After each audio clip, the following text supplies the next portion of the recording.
मेरा नाम है श्रेया बासु और मैं आईएएस क्लास की स्टूडेंट रह चुकी हूँ। 2022 में मैंने 12th कंप्लीट किया हुआ है और करंटली अभी मैं एमबीबीएस कर रही हूँ। तो और मेरे 12th में जो मार्क्स थे वो बोर्ड्स में थे 97। तो मैं आपको ये बताने वाली हूँ कि मेरे 12th में 97 कैसे आए। सबसे पहले तो मैं अपने स्कूल जाती थी, फिर स्कूल से आने के बाद में हमारा शाम को कोचिंग रहता था। ये क्लास में मैं आती थी क्योंकि मैंने 11th-12th यहीं से किया हुआ है। फिर मैं ये क्लास में मैम पढ़ाती थी हमें।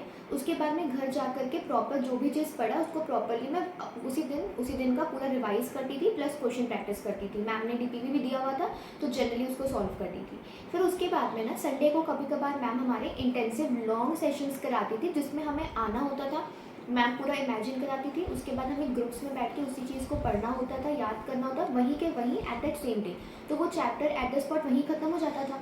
उसके बाद में घर जाके जस्ट एक बार रिवाइज करना होता था और फिर उसका जो टेस्ट है वो हमें कुछ दिन में देना पड़ता था।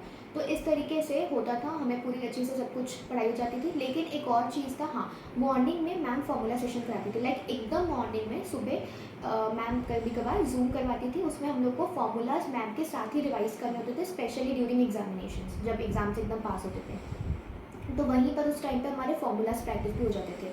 तो कुछ करना नहीं होता था, जो भी है प्रॉपर पहले लेक्चर देखा, उसके बाद में मैम के साथ प्रैक्टिस किया। मैम ने इंटेंसिव सेशंस में वही याद करा दिया, वो ठीक है। फिर घर जा कर के उसको पूरा बैक टू बैक प्रैक्टिस करना, बहुत सारे क्वेश्चंस प्रैक्टिस करने, फिजिक्स के लिए तो वही है।